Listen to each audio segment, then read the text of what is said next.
All right, welcome to Witchpolice Radio. This is a quick hit episode, and I like to call these micro interviews, where it's kind of a get to know an artist who is new, maybe to the listeners, or new to the local music scene, or new to me, because there's so many people making music in Winnipeg now that I tried my best to keep track, but it's almost impossible because there's new bands.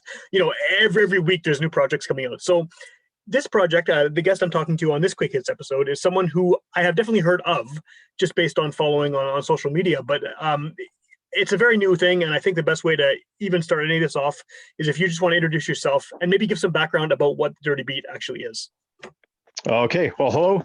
My name is Warren Funk, and yeah, like you said, I'm the maker of the Dirty Beat, which is basically one-man band, heavy folk, I guess I would call it. Lots of instruments, mainly acoustic, and lots of drums, lots of layers, and background on it. It's been in the works actually like for a really long time, so it's new, I guess, to the world, but yeah, definitely not new to me. It's been it's been going on for quite a while, so yeah, that's about it. So what's the reason for releasing it now and actually putting it out now? Because like I said, I've kind of been following you on social media for a while, and there have been cryptic messages, about music that is to come, and it seems like it's been quite a bit of time from then until now when you're actually getting ready to release the record.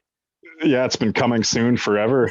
Yeah, well, the record's been in the works for a really long time, and basically why it's coming out now is that it's actually done. Okay. Actually had kind of a few false starts on it over the years, and that it kind of got halfway done and then didn't. So yeah, this album has been on the go for a long time, and we finally got it done, and it's a lot of work. Like I recorded it all myself.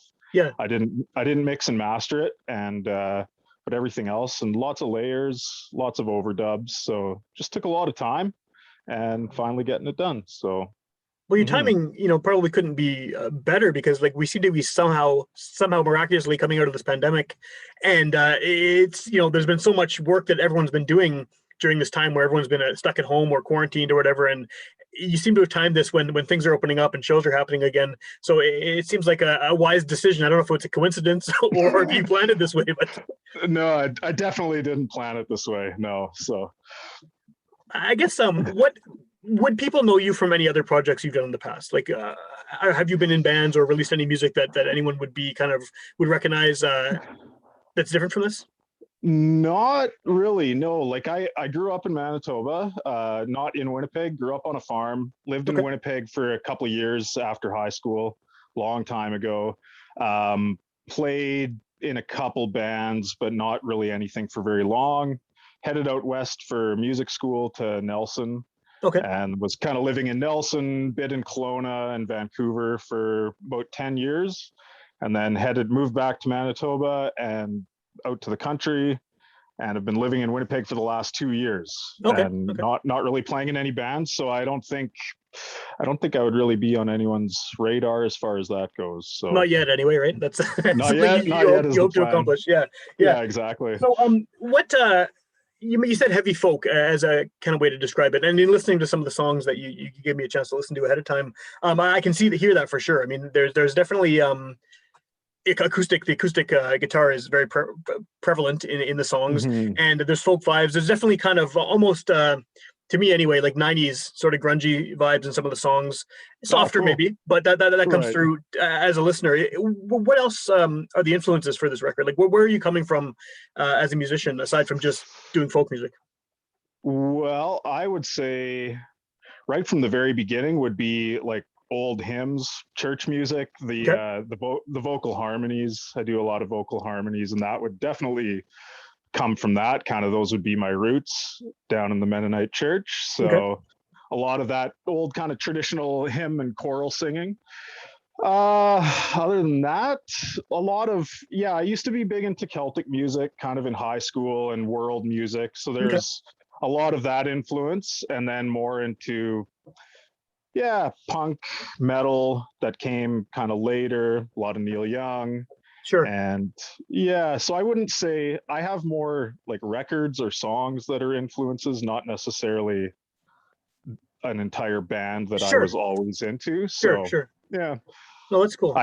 I wouldn't say I have a very broad like I'm not a music connoisseur. I've kind of picked up little glimpses of random things here and there, and wasn't really, yeah, not super well versed in all the music that's out there. So kind of Okay. just nitpick here and there. I know it's a one man band, like you mentioned, but is this something that you're hoping to perform live? Like, are these songs? Is it possible to perform them live, or would you need a larger project to pull them off properly? You mean, is it possible by myself? Yes. Yeah.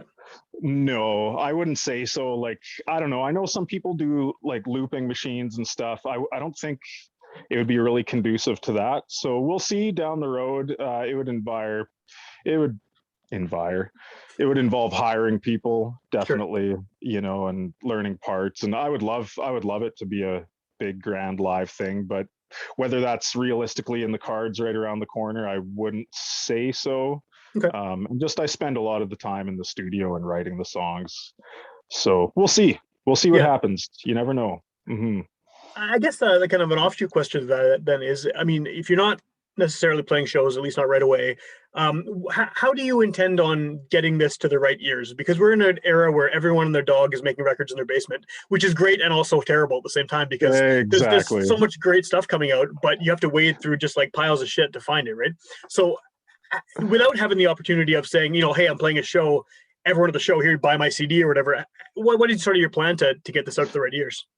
Exactly. Yeah, I actually, about that, I read an article the other day, and they were saying if CD stores were still around, as far as like that's where music was only Yeah. available, it would be the size of a Home Depot. There's like 40,000 songs a day going up Yeah. online, right? So exactly, it's pretty daunting. Uh, I guess, Facebook ads, which is the route a lot of people are going, because Sure. it's directly to people's ears. Cuts out a lot of that middleman, and still a lot of the traditional going to be reaching out to radio, press, college radio, trying to Yep. do all that. Yep. But definitely Facebook, Instagram advertising would be the way to try to get kind of a global reach.